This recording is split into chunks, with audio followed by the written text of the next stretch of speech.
नमस्कार दोस्तों, आप सभी का हमारे online platform hello Hindi channel पर स्वागत है।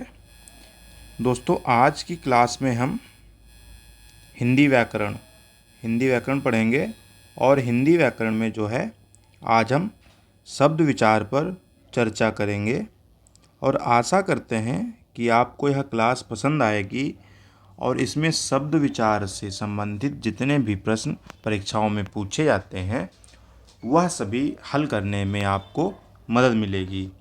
यह क्लास पूरी देखिए, अच्छी लगे तो लाइक कर देना और दोस्तों के साथ शेयर भी करना। और दोस्तों, जो भी सुझाव हों वो हमें आप कमेंट बॉक्स में ज़रूर देना। चलिए शुरू करते हैं। जो शब्द विचार है आज की क्लास का है और सबसे पहले जो है हम शब्द पर चर्चा करेंगे कि शब्द किसे कहते हैं। तो वर्णों के मेल से बने हुए स्वतंत्र एवं सार्थक ध्वनि समूह को हम शब्द कहते हैं। जो वर्ण होते हैं, जो वर्णमाला होती है हमारी, इससे अ आ ई, तो ऐसे ज्ञातक जो वर्ण के मेल से बने हुए स्वतंत्र और सार्थक ध्वनि समूह को हम शब्द कहते हैं। उदाहरण के लिए जैसे हम, गाड़ी, मकान आदि। ठीक है, शब्द आपको समझ में आ गया। वर्णों के मेल से बने हुए स्वतंत्र एवं सार्थक ध्वनि समूह को हम शब्द कहते हैं। इसमें दो बातें याद करने योग्य हैं कि पहली बात तो स्वतंत्र और दूसरी सार्थक ध्वनि समूह। ठीक है, स्वतंत्र और सार्थक ध्वनि समूह को हम वर्ण कहते हैं या सार्थक ध्वनि समूह को हम शब्द कहते हैं या शब्द की परिभाषा है। शब्दों का वर्गीकरण। अब बात आती है शब्दों का वर्गीकरण। तो शब्दों का वर्गीकरण मुख्यतः 4 आधार पर किया जाता है। देखिए दोस्तों, शब्द कितने प्रकार के हैं ऐसे कभी नहीं पूछा जाता है। पूछेगा कि अर्थ के आधार पर, उत्पत्ति के आधार पर या फिर रचना के आधार पर शब्द कितने प्रकार के हैं, तो अभी आप लोग क्लास में पढ़ेंगे। और कभी कभी प्रश्न बना देता है कि शब्दों का मतलब शब्द के कितने वर्ग हैं। तो ऑप्शन में अगर 4 ऑप्शन है तो उसको हम सही मानेंगे। तो शब्दों का वर्गीकरण मुख्यतः 4 आधारों पर किया जाता है। पहला अर्थ के आधार पर, दूसरा रचना के आधार पर, तीसरा उत्पत्ति और चौथा रूप या रूपांतर के आधार पर। तो इस शब्द का वर्गीकरण 4 प्रकार से होता है मुख्यतः। अर्थ एक, दूसरा रचना, तीसरा उत्पत्ति के आधार पर और चौथा रूप या रूपांतर के आधार पर। अब पहला देख लेते हैं कि अर्थ के अनुसार शब्द के कितने भेद हैं। अगर पूछ दे कि अर्थ के आधार पर, यही ज़्यादातर प्रश्न पूछते हैं दोस्तों, अर्थ के आधार पर या रचना के आधार पर या उत्पत्ति के आधार पर शब्द के कितने भेद होते हैं। तो इसके अलग अलग भेद होते हैं और इस क्लास में आज हम यही जानेंगे। ठीक है, माफ़ी चाहूँगा, फ़ोन साइलेंट नहीं था। चलिए दोस्तों, कि अर्थ के आधार पर शब्द के 2 भेद हैं, सार्थक और निरर्थक। अब सार्थक शब्द किसे कहते हैं? अर्थपूर्ण शब्दों को। देखिए इसमें छिपा हुआ है, सार्थक किसे कहते हैं? अर्थ के साथ, सार्थक। तो अर्थ के साथ मतलब अर्थपूर्ण शब्दों को सार्थक शब्द कहते हैं तथा अर्थहीन, जिनका कोई अर्थ नहीं निकलता है, उनको निरर्थक शब्द कहते हैं। तो अर्थ के आधार पर शब्द के कितने भेद हो गए? 2, सार्थक और निरर्थक। सार्थक किसे कहते हैं? अर्थपूर्ण शब्दों को। और निरर्थक किसे कहते हैं? अर्थहीन शब्दों को निरर्थक कहा जाता है। दोस्तों, परीक्षाओं में जो प्रश्न बनते हैं वो यही बनते हैं कि अर्थ के आधार पर शब्दों के कितने भेद हैं। तो 2 हैं, सार्थक और निरर्थक। ठीक है, आगे बढ़ते हैं कि रचना की दृष्टि से शब्द के कितने प्रकार होते हैं। प्रश्न पूछ देगा कि रचना की दृष्टि से शब्द के कितने प्रकार होते हैं। तो रचना की दृष्टि से शब्द के 3 प्रकार हैं। वह कौन कौन से प्रकार हैं? रूढ़, यौगिक और योग रूढ़। ठीक है, रचना की दृष्टि से सिर्फ 3 प्रकार हैं। कौन कौन से? रूढ़, यौगिक और योग रूढ़। अब देखिए, रूढ़ शब्द किन्हें कहते हैं? जिनका कोई भी खंड सार्थक न हो और जो परंपरा से किसी विशेष अर्थ में प्रयुक्त होते हैं। इसमें 2 बातें हैं कि जिनका कोई सार्थक खंड ना हो, मतलब अगर उनको तोड़ा जाए तो उनका कोई भी अर्थ ना निकले। तो पहली बात तो ये हो गई कि सार्थक खंड नहीं होगा तोड़ने पे। और दूसरी बात क्या है कि जो परंपरा किसी विशेष अर्थ में प्रयुक्त होते हैं, तो दूसरी बात ये हो गई।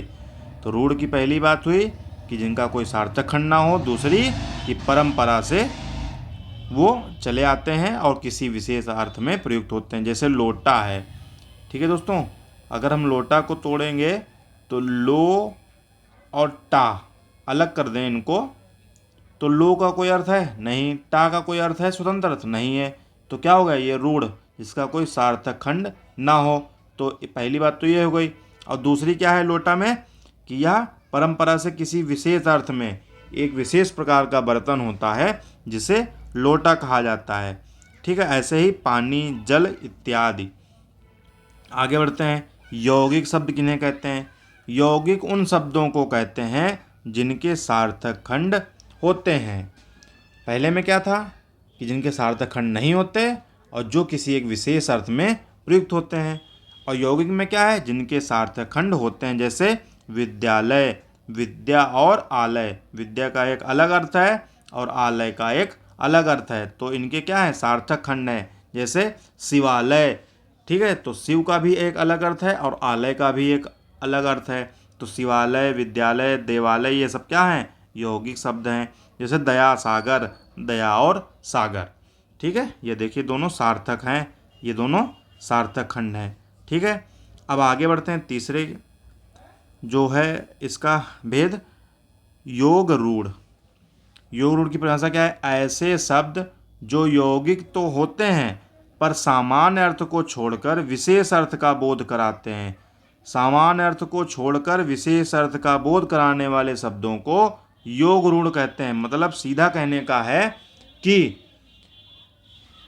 पूछा कह दिया कि यौगिक तो होते हैं, मतलब दो शब्दों के मेल से तो बनते हैं, ठीक है, लेकिन उनका अर्थ कुछ और होता है।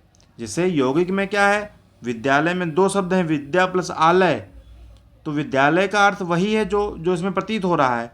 लेकिन योग रूढ़ में क्या है? वो यौगिक तो होंगे, दो शब्दों से मिलकर तो बने होंगे, लेकिन उसका अर्थ कुछ और होगा, विशेष अर्थ का। देखिए, सामान्य अर्थ को छोड़कर विशेष अर्थ का बोध कराते हैं, उन्हें योग रूढ़ कहते हैं। जैसे पंकज या पंक और ज। पंक मतलब कीचड़ और जा मतलब उत्पन्न होने वाला। तो यह दो शब्दों के मेल से बना है जिसका अर्थ होता है कमल।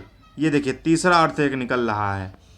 मैं फिर से समझाने की कोशिश करता हूँ आपको, और समझ में भी आ रहा होगा, इसमें ज़्यादा कुछ कठिन नहीं है, बस एक बार समझने की कोशिश कीजिए कि क्या है कि शब्द तो यौगिक होते हैं, जो योग रूढ़ होते हैं वो यौगिक होते हैं, लेकिन वह सामान्य अर्थ को छोड़कर किसी विशेष अर्थ का, किसी दूसरे अर्थ का बोध कराते हैं। जैसे पंकज हो गया, ठीक, तो पंक और ज दो शब्दों से मिलकर बना है। जो पंकज है वह पंक और ज दो शब्दों से मिलकर बना है, लेकिन इसका एक तीसरा अर्थ निकल रहा है पंकज का, जो कि है कमल। ठीक है, तो कमल जो अर्थ निकल रहा है वह पंक और ज के मिलने से बन रहा है। तो पंक और ज मिलने से क्या हुआ? यौगिक, लेकिन इसका अर्थ कुछ और है, कुछ विशेष है, कुछ अलग है, कुछ तीसरा है, तो क्या हो गया? कमल। तो इस प्रकार के शब्दों को क्या कहते हैं? योग रूढ़। अब आते हैं उत्पत्ति के आधार पर शब्द के कितने भेद होते हैं। तो उत्पत्ति के आधार पर शब्द के 5 भेद होते हैं। वह कौन कौन से भेद हैं? वह कौन कौन से भेद हैं? 5। वह हैं तत्सम, तद्भव, देशज, विदेशज और संकर। ये 5 शब्द हैं उत्पत्ति के आधार पर। ठीक है, अभी तक हमने किस पे पढ़ लिए हैं?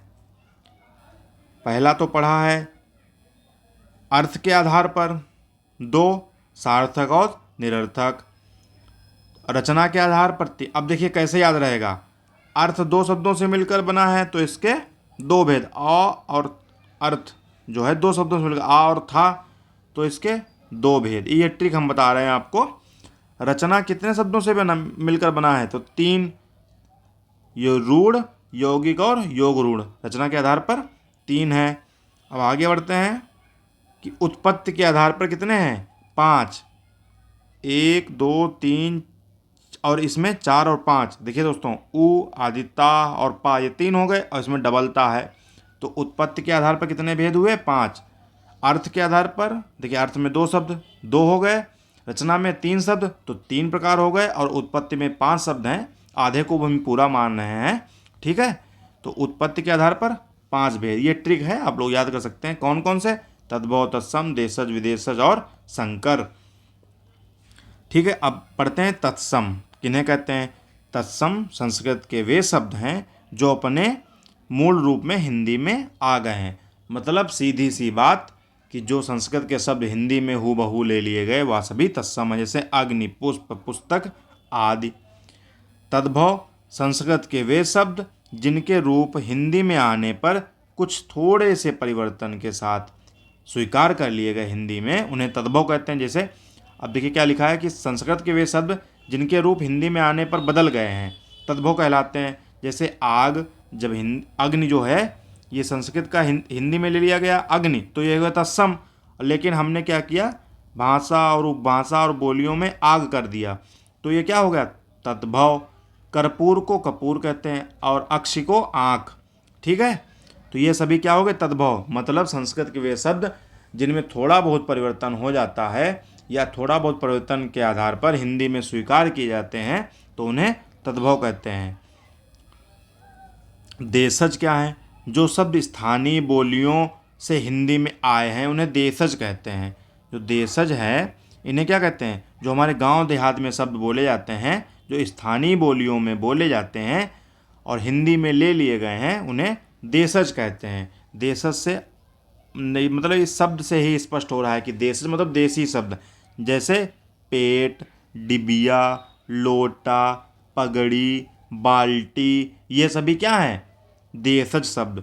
और विदेशज शब्द क्या है? वे शब्द विदेशी भाषाओं से, जो शब्द विदेशी भाषाओं से ले लिए गए उन्हें विदेशज शब्द कहते हैं। कौन से विदेशी भाषाओं? जैसे हमने साइकिल ले लिया, पुलिस ले लिया, स्कूल, स्टेशन, ठीक है, मोटरसाइकिल, ये सभी क्या है? हिंदी में यूज होते हैं। ये सभी शब्द हिंदी में प्रयोग किए जाते हैं, लेकिन क्या है? ये सभी शब्द विदेशी हैं। तो इस आधार पर इन्हें विदेशज शब्द कहते हैं। ठीक है, विदेशज से शब्द से ही स्पष्ट हो रहा है कि विदेशी शब्द, वे विदेशी शब्द जो हिंदी में स्वीकार कर लिए गए उन्हें विदेशज शब्द कहते हैं। आगे बढ़ते हैं, संकर शब्द। अब देखिए संकर शब्द किसे कहते हैं? दो भाषाओं, दी नहीं, यहाँ पर 2 भाषाओं के शब्दों को मिलाकर बनाए गए शब्दों को संकर शब्द कहा जाता है। सीधी सी बात है, 2 भाषाओं के मेल से जो शब्द बनते हैं उन्हें हम संकर शब्द कहते हैं। अब संकर शब्द जैसे रेलगाड़ी, गाड़ी जो है हिंदी का शब्द है, रेल विदेशी शब्द है, तो 2 भाषाओं के मेल से जो शब्द बनते हैं उन्हें संकर शब्द कहते हैं। ठीक है, और देखिए दोस्तों परीक्षाओं में मतलब जो भेद हैं वो तो पूछे ही जाते हैं कि अर्थ के आधार पर, उत्पत्ति के आधार पर, रूप के आधार पर शब्दों के कितने भेद हैं। मैंने आपको टिक से भी बताया कैसे याद रखेंगे, कैसे कन्फ्यूज नहीं होना है। और साथ ही ये भी प्रश्न पूछे जाते हैं कि निम्नलिखित में से शब्द पहचानिए कि कौन सा है तद्भव, कौन सा तत्सम, कौन सा देशज है या फिर कौन सा विदेशज है, या फिर कौन सा शब्द यौगिक है या रूढ़ है या योग रूढ़ है। तो ऐसे ही शब्द पहचानने के लिए भी आते हैं। टिकट घर, घर हिंदी का है और टिकट विदेशी शब्द है, इंग्लिश का है, तो टिकट घर हो गया। ठीक है, ऐसे ही और भी कई शब्द हैं। आप लोग मतलब हमारी जो हिंदी व्याकरण की प्लेलिस्ट है उसमें जाके देखिए, इनसे संबंधित हमने प्रश्न भी करवाए हैं। ठीक है, जो शब्द भेद हैं इनसे संबंधित हमने प्रश्न भी करवाए हैं। 2-3 क्लास पढ़ी हुई हैं, आप लोग उनको देखेंगे, इसको पढ़िए फिर उसके बाद प्रश्न पे जाइए। ठीक है, वहाँ पे आप रिवीजन कर सकते हैं और अभ्यास कर सकते हैं आप कि आपके कितने प्रश्न सही हो रहे हैं। उसमें हम 5 सेकंड का लगभग टाइम देते हैं प्रश्न पूछ के, फिर उसका उत्तर भी बताते हैं। चलिए, आशा करते हैं कि यहाँ तक क्लास समझ में आई होगी। अगर समझ में आई है तो लाइक कर दीजिए वीडियो को और दोस्तों साथ शेयर भी कर दीजिए। चैनल पर नए हैं तो सब्सक्राइब कर दीजिए, अगर कर चुके हैं तो दोस्तों से बोलिए कि वो भी सब्सक्राइब करें। अब आते हैं रूपांतर के अनुसार शब्दों के कितने भेद हैं। देखिए दोस्तों, रूपांतर कह सकते हैं रूप के आधार पर। तो रूप कितने शब्दों से मिलकर बना है? 2 शब्दों से, 1 और 2, तो रूपांतर के अनुसार शब्दों के कितने भेद हैं? 2। ये भी ट्रिक काम कर गई। देखिए मैंने ट्रिक के माध्यम से सारा कुछ बता दिया आपको कि कैसे आप अर्थ के आधार पर 2, रचना के आधार पर 3, उत्पत्ति के आधार पर 5 और रूप के आधार पर शब्दों के कितने भेद हैं? 2। कौन कौन से? विकारी और अविकारी। अब पढ़ते हैं कि विकारी शब्द किन्हें कहते हैं। शब्द से ही स्पष्ट हो रहा है कि जिनमें विकार उत्पन्न हो उन्हें विकारी शब्द कहते हैं। अब परिभाषा देख लेते हैं। विकारी वे शब्द हैं जिनके लिंग, पुरुष और वचन के कारण रूप बदलते हैं। मतलब वे शब्द जिनमें लिंग, पुरुष और वचन के कारण उनके रूप बदल जाते हैं उन्हें विकारी शब्द कहते हैं। ठीक है। और दोस्तों ये जो लिंग, वचन, कारक, पुरुष हैं ये सभी क्या हैं? विकारोत्पादक तत्व कहे जाते हैं, क्योंकि इन तत्वों के कारण ही शब्दों में परिवर्तन होता है और जिन शब्दों में परिवर्तन होता है उन्हें विकारी कहते हैं। अब देखिए जैसे गाय, ठीक है, लड़का है, यहाँ पर लड़का, यह, वह और इत्यादि, ये सभी क्या हैं? शब्द विकारी शब्द हैं। ठीक है। आगे बढ़ते हैं। अविकारी शब्द वे शब्द हैं जिनके रूप कभी नहीं बदलते, इन्हें अव्यय भी कहा जाता है। शब्द से ही स्पष्ट हो रहा है अविकारी, अ लगने से मतलब कि विकार नहीं उत्पन्न होना। तो जिनके रूप कभी नहीं बदलते हैं उन्हें अविकारी शब्द कहते हैं और इन्हें अव्यय भी कहा जाता है। जैसे आज, यहाँ, वहाँ, क्यों, ये सभी क्या हैं? अविकारी शब्द हैं या फिर इन्हें हम अव्यय भी कह सकते हैं। ठीक है। तो ये सभी क्या हो गए? आपकी आज की क्लास समाप्त होती है और आशा करते हैं कि यह क्लास आपको ज़रूर पसंद आई होगी। पसंद आई है तो लाइक कर दीजिए और दोस्तों के साथ शेयर भी कर दीजिए। चैनल पर नए हैं तो चैनल को सब्सक्राइब कीजिए। अगर कर चुके हैं तो दोस्तों के साथ शेयर कीजिए और उनसे बोलिए कि सब्सक्राइब ज़रूर करें। दोस्तों मतलब मैं आशा करता हूं कि आपको यह पूरी क्लास पसंद आई होगी। अगर कोई सुझाव है तो आप लोग हमें कमेंट बॉक्स में ज़रूर बताएं। अगर क्लास अच्छी लगी है तो भी कमेंट बॉक्स में बताएं, नहीं अच्छी लगी है तो जो सुझाव हों वो आप लोग ज़रूर दें। निरंतर जो सुझाव हैं आप लोग देते रहेंगे तो मतलब निरंतर जो है क्लास में संशोधन भी होता रहेगा और हो भी रहा है। तो आशा करते हैं कि क्लास ज़रूर पसंद आई होगी और ये भी आशा करता हूँ कि आपके जितने भी प्रश्न बनेंगे शब्द विचार से संबंधित, शब्द भेद से संबंधित, शब्द को पहचानने से संबंधित, वह सभी आप आसानी से हल कर पाएंगे। तो मिलते हैं अगली क्लास में एक नए टॉपिक के साथ। तब तक के लिए नमस्कार। और हाँ, तैयारी ज़रूर करते रहिए और तैयारी के सिवाय मतलब कोई विकल्प नहीं है। मटर गश्ती तो नहीं कर सकते आप बिल्कुल, और तैयारी जो है निरंतर करते रहिए, क्योंकि आप देख ही रहे हैं 600 जगह आती है, पता चला 6 लाख या 60 लाख फार्म पड़ा, तो उन 600 में या 6000 में कैसे आपको जगह बनानी है, तो वह तैयारी से होगी, मजबूत तैयारी से होगी। तो मिलते हैं नेक्स्ट क्लास में। जय हिंद दोस्तों।